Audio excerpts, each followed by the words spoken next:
আসুন আমরা জেনে নেই, এত কষ্ট করে টাকা উপার্জন করে কোরবানি দেব আর কোরবানি নিষ্ফল হয়ে যাবে, এটা তো হতে পারে না। আসুন আমরা আলোচনা করি যে 6টি পয়েন্ট অনুসরণ না করলে আপনার কোরবানি কবুল হবে না, নিষ্ফল হয়ে যাবে।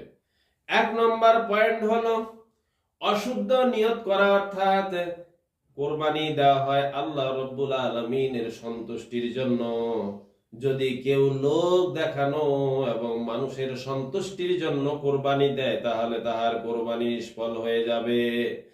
নাম্বার 2, হারাম উপার্জন, সুদ, ঘুষ, দুর্নীতি বা অন্য কোনো হারাম উপার্জনের টাকায় পশু কোরবানি করলে তাহার কোরবানি নিষ্ফল হয়ে যাবে। 3 নম্বর, ত্রুটিপূর্ণ পশু, শরীয়তের নির্দিষ্ট বয়সের চেয়ে কম বয়স অথবা স্পষ্ট কানা পশুটি দেখতে পায় না, অথবা লেজের অর্ধেক আছে অর্ধেক নাই, এবং কান কাটা, এমন অসুস্থ খোরা যে পশুটি হাঁটতেই পারে না, এরকম পশু কোরবানি দিলে কোরবানি নিষ্ফল হয়ে যাবে।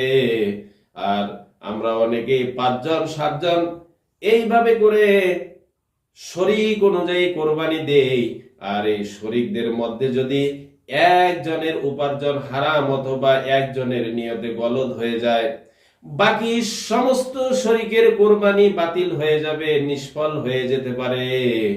জবাইয়ের নিয়ম, কোরবানির পশু জবাইয়ের ত্রুটির কারণেও কোরবানি নিষ্ফল হয়ে যেতে পারে।